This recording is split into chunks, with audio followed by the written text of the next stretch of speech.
So what's going on guys, Kade is here and welcome back to a brand new video. For today I will show you the top 3 best tank builds for PvP and PvE in New World.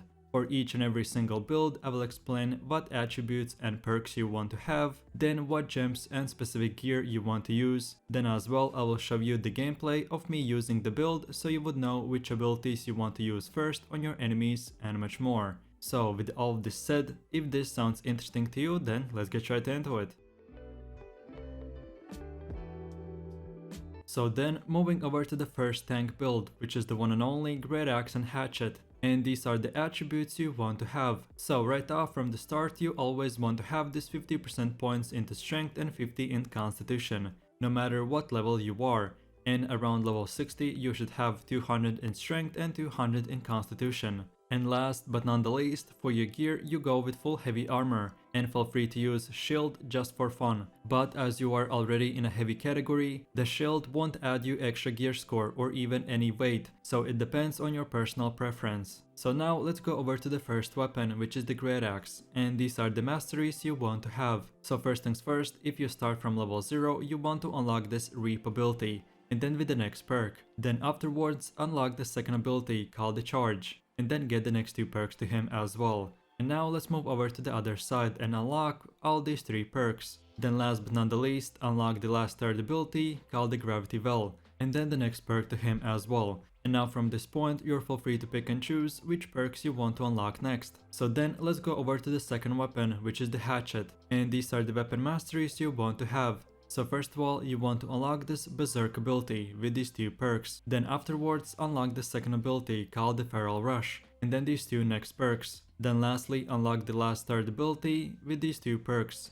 And now from here let's take a closer look at the other side and unlock this one last perk, and that's it. And now again from this point and onwards you're feel free to choose in which order you want to unlock next perks. Okay, and with all of this said, now let's move over to the gameplay where I will show you the best way to play this build. So for the example I will show you on this practice target, but the same thing applies if you're fighting in open world PvP or even wars. So the first way to attack a player is by using your Q spell, aka the Gravity Well, and aim it at the player. Or if he's running, then aim it where he's about to run, and this will stun him for a few seconds. So then you can charge in with the F spell, which is the charge ability, and this will damage the player and make you dash towards him. And lastly, when he's starting to run away, use your R ability, aka the Reap ability, and pull him back. Then when you have used all these 3 spells on your Great Axe, switch to the Hatchet and use your Q ability first, aka the Berserker, and then the next 2 abilities. The Berserker will give you speed and self-healing, while the other 2 spells are good for damage dealing. So of course, like in any game, depending on what the enemy does, you will use one or the other ability first. But most importantly, now you know what each ability does and how to use it. So then, as long as you charge in with the Great Axe, the rest ability combinations doesn't really matter. Just play smart and always remember to use healing potions and buff food for more health and regeneration. Last but not the least, if you play against another melee player, you want to block the incoming attacks from time to time. And when you fight against a ranged player, just run around and dodge the spells. So now for my final conclusions for this build.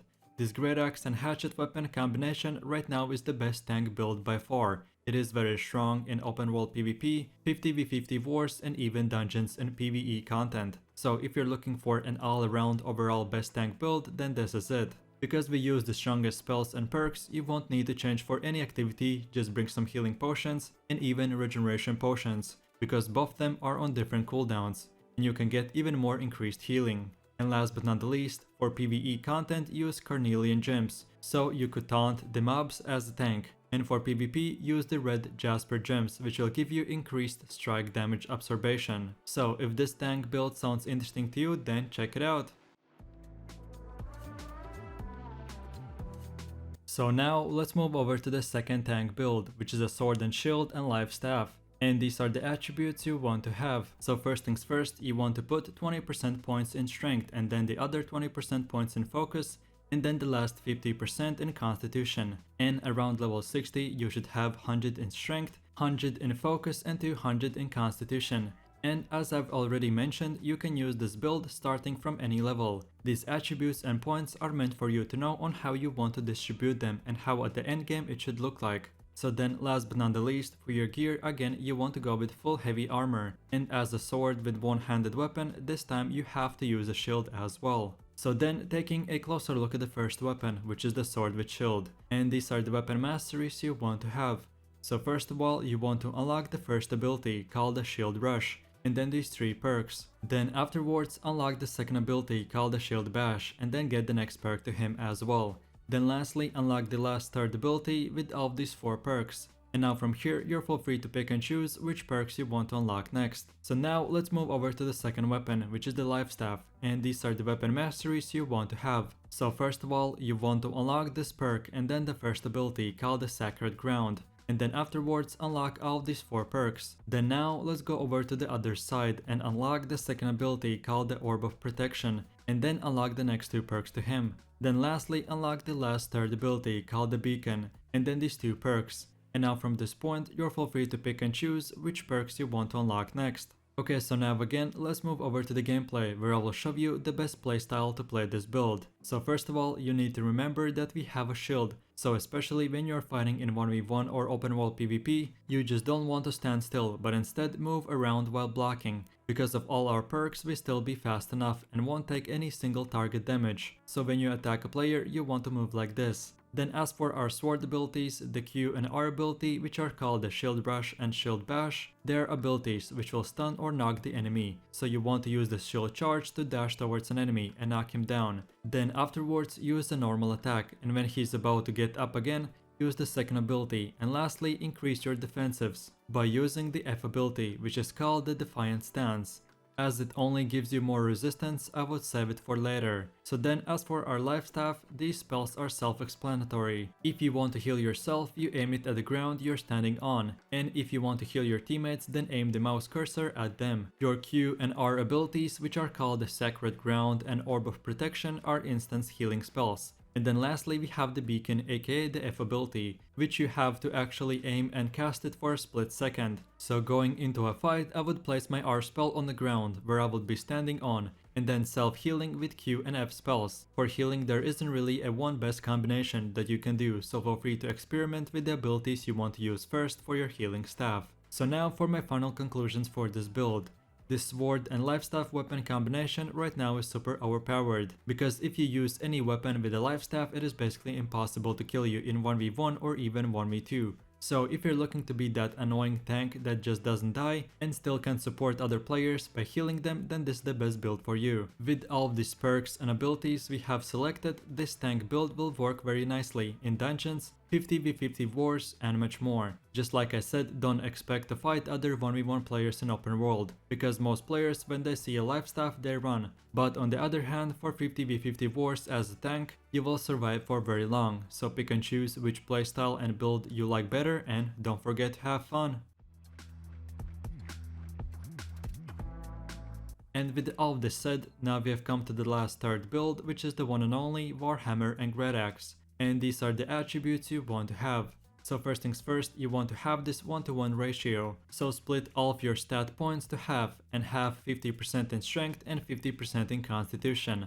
And around level 60 you should have 200 in strength and 200 in constitution.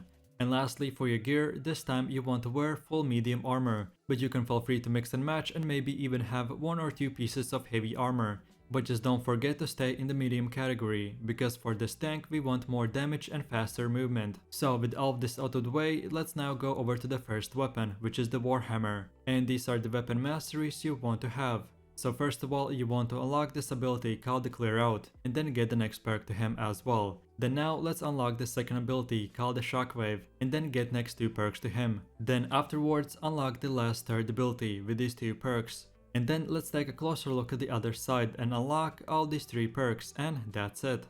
So again, from this point you're full free to pick and choose which perks you want to unlock next. So now let's go over to the second weapon, which is the Great Axe, and these are the weapon masteries you want to have. So first things first, if you start from level 0, you want to unlock this Reap ability and then the next perk. Then afterwards unlock the second ability called the Charge, and then get the next 2 perks to him as well. And now let's move over to the other side and unlock all these 3 perks. Then last but not the least, unlock the last third ability called the Gravity Well. And now from this point, you'll feel free to pick and choose which perks you want to unlock next.